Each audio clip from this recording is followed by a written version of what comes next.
səhvlər və səhv nəticələr sonrasında qeydə alınan haqsızlıqlar təbii ki, xatırlana bilər ya da düşə bilər. Məncə onlardan növbəti birini izlədik. Unudaq bəlkə onları. Köklənək oyuna. Cəli Muaddiyev. Ən azı bir gol tələb olunur Qarabağ üçün. Ən azı. Kaşuk. Qurban Qurbanov bir əvəz etməni nə vaxta saxlayıb görəsən? Əgər həmin o dəyişiklikdən istifadə edəcəksə, amma ehtiyata baxıram. Kimi meydana daxil etsin? 5 ehtiyat futbolçudan ikisi qapçıdır. Şahruddin Məhəmmədəliyev, Mateusz Koxanski. Digər illər isə Bəhlul Mustafazadə, Yarımcan Bəhlul, Zədədən yeni qayıdan Bəhlul və ikisi də gənc futbolçu. Əli Bəşirovla Hikmət Cəbrayılzadə.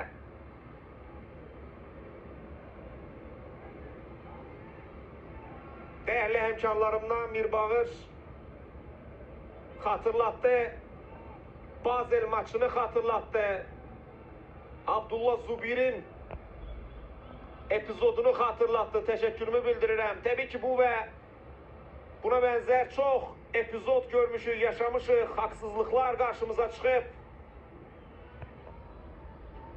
daha birini yaşadıq.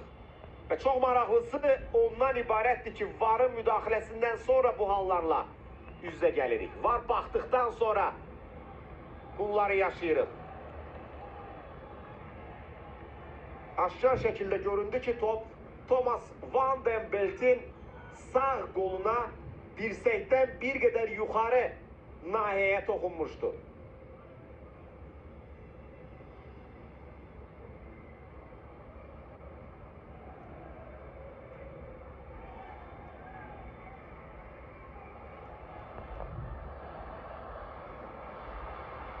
Qarabağın ən sadiq azarkeşləri inamlarını itirmirlər. Yenidən Qarabağ şuarları səslənir. Bu dəqiqələrdə bir nömrəli arenamızda bu şuarlar, bu dəstək, bu coşku meydandakı 11 əskəri daha da ruhlandırmalıdır, irəli yönətməlidir. Gol tələb olunur.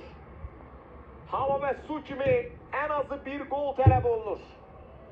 Əks təqdirdə Qarabağ Avrokubok macərasını dayandıracaq və əks təqdirdə Qarabağ ardıcıl son illərdə 2014-2015-ci il mövsümündən etibarən başlayan bu uğurlu seriyanı dayandıracaq. Çox təəssüf.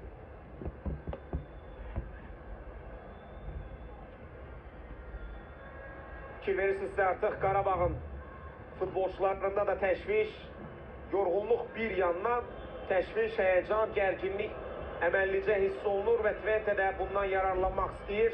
4-cü qolu vurub bir qədər də rahat oynamaq niyyətindədirlər. Xüsusilə də son dəqiqələrdə meydana çıxan yeni futbolçular zənnimcə fəal şəkildə qoşulublar oyuna. John Van den Bromun əvəz etmələri hələ olduqca qəliz vəziyyətə saldı. Amma bunlar da bir təcrübədir, bunlar da bir praktikadır.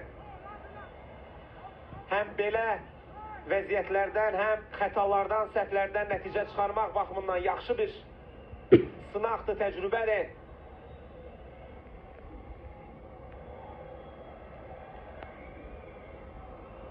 Twente artıq oyuna tamamilə diktə eləyən tərəfdir. Tamamilə fikir verin. Necə rahat şəkildə hücum qururlar. Müdafiəni rahatlıqla yarırlar. Məncə ilk 15 dəqiqə tez tamamlanmalıdır ki, Qurban Qurbanov futbolçularına sözün hər bir mənasında bir qulaq vurması versin. Bəlkə yenidən ayıltdı onları. Makretskis. Yankovic. Bikalyo.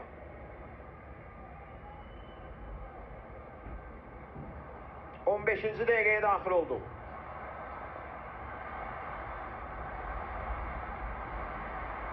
Vaxtında gələn şuarlar, dəstək. İlk 15 dəqiqənin son saniyələrində kəsərli bir hücum tələb olunur. Johnny Montiel. Makretskis. Cebrail adi vəziyyətdə. Sən axı yeni qoşulmusan oyuna. Adi vəziyyətdə topu rəqibə verdi. İlk saniye və dəqiqələrdən meydanda olsa hardasa anlamaq olar. Növbəti həmlə Cali Muəddib. Mikalo. Johnny Montiel. Onun fərdi ustalığına ehtiyac var zənnimcə bu dəqiqələrdə. Qapıya zərbə olacaqmı? Paralel pas mı yoxsa ötürmə? Son təmaslar Sunestal'dan. Sağdan gələn hücum. Johnny Montiel uzaq gün istiqamətinə amma bərbad alındı.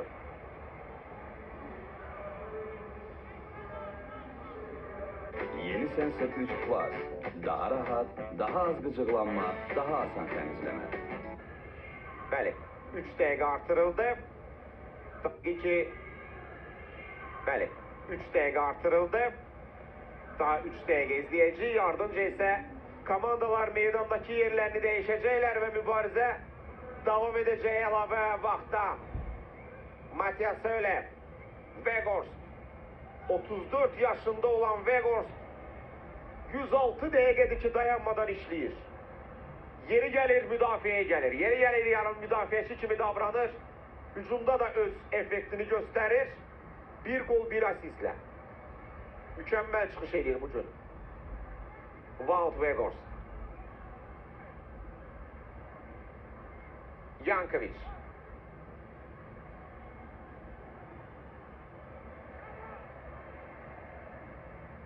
Mikalo. Makretskis. Danny Bull. Toxunan olmadı. Bəlkə indi. Daha bir pas lazımdı. Cali Muəddib. Alınmadı, ne alınmadı? Qərar nədir? Twente'nin lehine verilen qərar.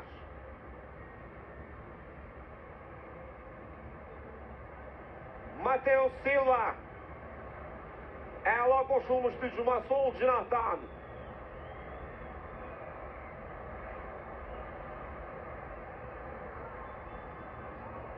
Cali Muəddibin zərbəsi alınmadı. Halbuki Dinamo Kiev'lə Bakıdakı qarşılaşmada əla tutarlı bir gol vurmuşdu. Özdə saxlamadan topu qapıya yönəldərək fərqlənmişdi.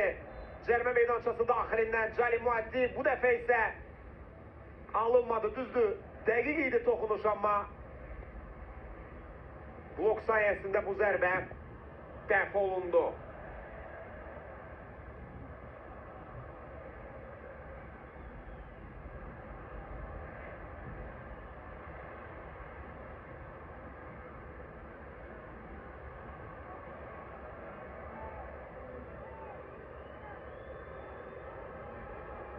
Twente həmləsi.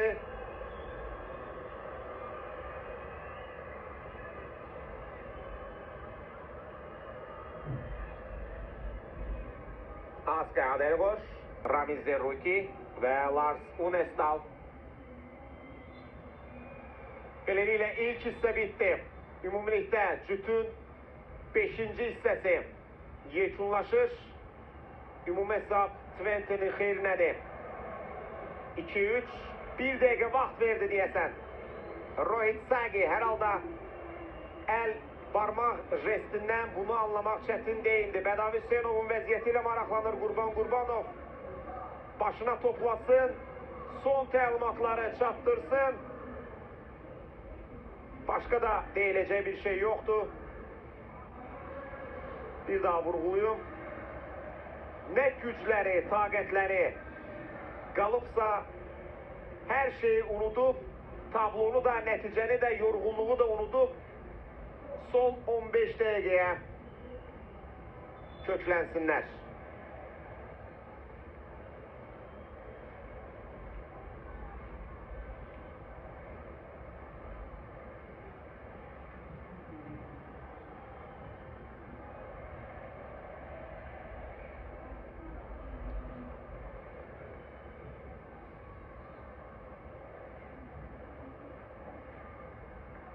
Hər şey mükəmməl məcrada, senari üzrə davam etdiyi məqamda 79-cu dəqiqədə hər şey alt-üst oldu. Halbuki həmin o qol da vurulandan sonra Qarabağın əsas mərhələyə yüksəlmək şansı çox idi. Sadəcə hesab bərabərləşmişdi. İki görüşün nəticəsində əsasən Qarabağ öndə idi, amma Piatsanın fərqlənməsi Twenteni daha canlandırdı. Əksinə isə sanki Qarabağı və yorğun Qarabağı çətin vəziyyətə duruma saldı.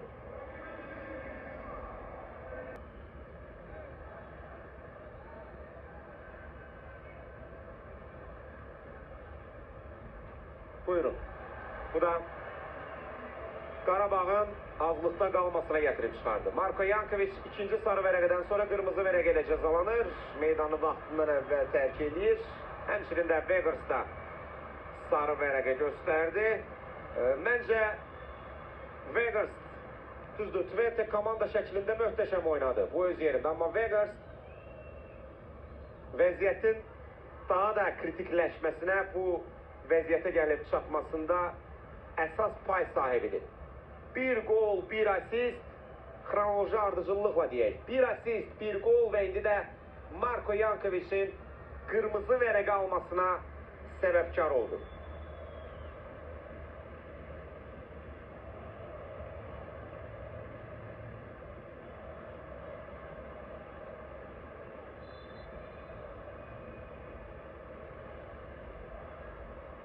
Yorğun Qarabağ bu azmış kimi meydanda da azlıqda qalır.